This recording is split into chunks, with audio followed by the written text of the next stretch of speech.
Welcome to season 4 of the To Health With That podcast, where we break up big health topics into small bites.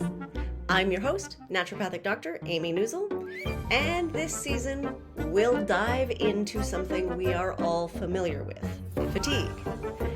What is it? Why does it happen?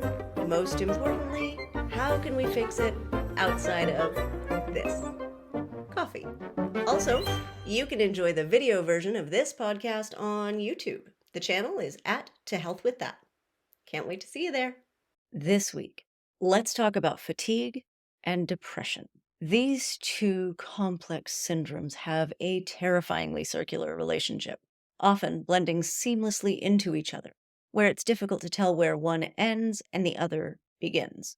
I have so many clients come to me with depression, but the symptoms aren't really to do with sadness. It's lack of energy, lack of motivation, lack of interest. It is depression, but it's also fatigue.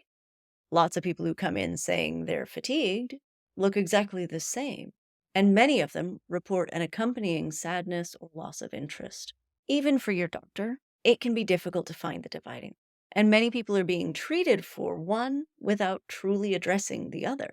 Depression and fatigue dovetail into each other, and looking at them as intermixed problems can be helpful in terms of finding novel treatment strategies. We tend to think of the mind as one thing and the body as another, but the exciting thing is that the environment of your mind and your body are intermixed. We think of depression as a neurotransmitter problem only, but in reality, it's much bigger than that. Neurotransmitters are involved, of course, but so are cytokines, inflammatory molecules, oxidative stress, and so much more. The most common conventional drug-based therapies for depression center around neurotransmitters, but none of the other physiological changes are usually addressed. Some antidepressants, like dopamine and fluoxetine, do have anti-inflammatory activity, but it isn't their primary focus.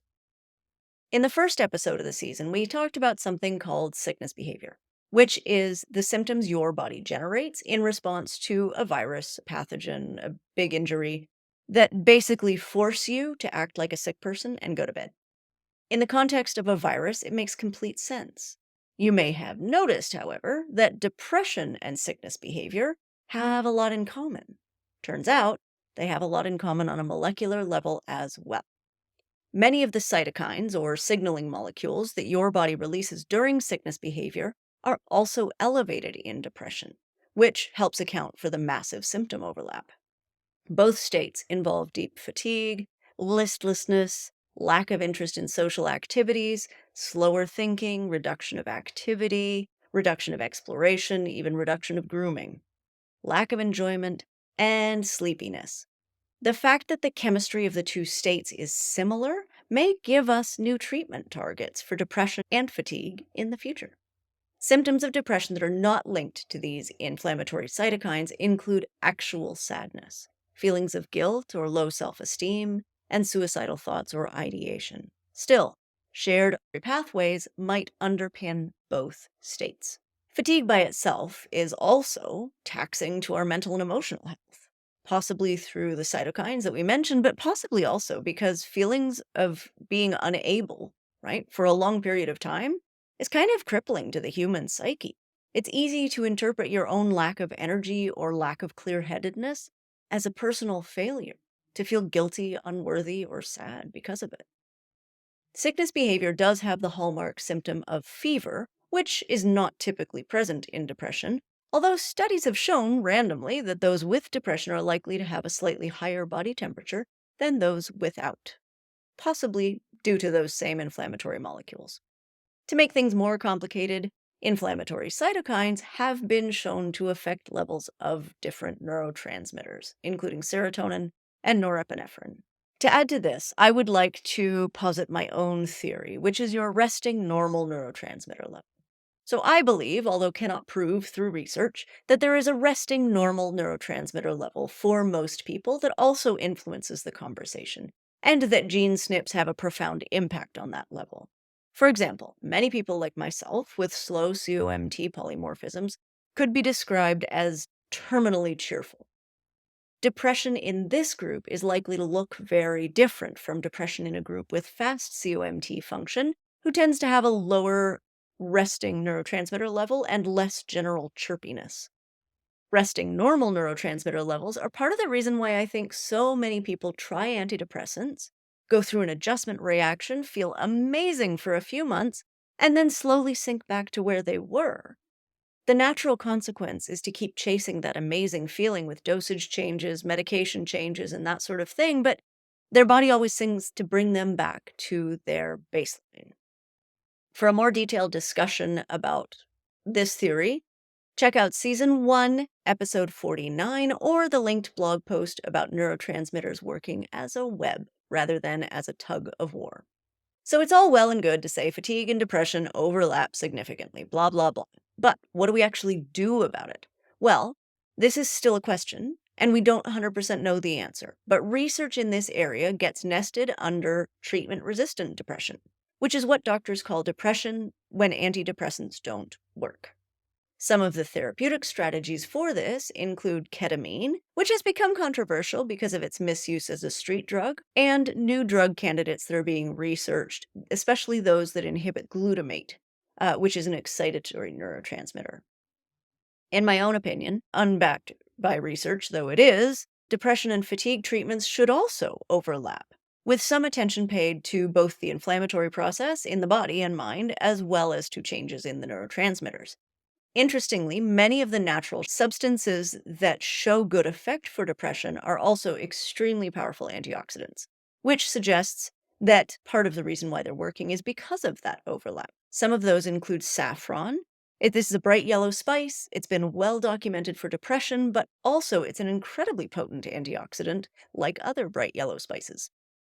Fish oils are a commonly used natural remedy for both depression and inflammation pretty equally. Vitamin D. Low levels of vitamin D have been implicated in depression, and also vitamin D is actually an antioxidant. St. John's wort, which is an herbal medicine, has long been used for depression, but studies show it also inhibits inflammatory signaling. The research that I saw was specifically on pre-diabetic inflammatory signaling. Creatine is a common supplement for exercise performance and muscle development, but it's also shown some promise in reducing depression, inflammation, and oxidative stress.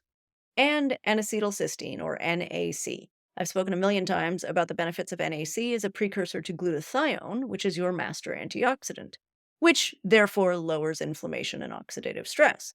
But it's also a glutamate inhibitor, which means research is ongoing about the use of NAC for depression. While I don't suggest that you run out and start taking every supplement under the sun, I am very much against that, I do think it's important to consider your whole body in the treatment of either fatigue or depression, and your mind in the treatment of fatigue and depression, and to potentially include support that overlaps to both.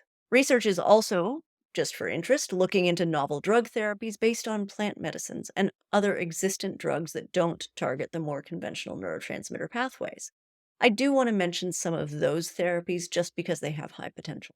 Two of the studies ongoing on plant medicines include psilocybin from hallucinogenic mushrooms and ayahuasca from the plant medicine of the same name, which is actually an herbal mixture. I have an enormous amount of respect for traditional plant medicines and have heard and witnessed incredible stories of transformation. These plant medicines have been used for centuries by people suffering from mental health disorders, spiritual and emotional crises, grief, and even physical disorders. And even with our cultural fear of what we think of as recreational drugs, it's hard to deny centuries of success. Nitrous oxide is also being studied as a treatment for depression with daily use, I guess at home, and is the subject of several ongoing phase 1 and phase 2 clinical trials. Remember, MTHFR folks, this one is not a good option for us because nitrous oxide is known to raise histamine levels sharply and can become dangerous with MTHFR. And especially, I wouldn't want to see that long-term kind of use. Thank you so much for watching or listening today. Remember to like, subscribe, download, make your offerings to appease the YouTube or podcast gremlins. I would appreciate it.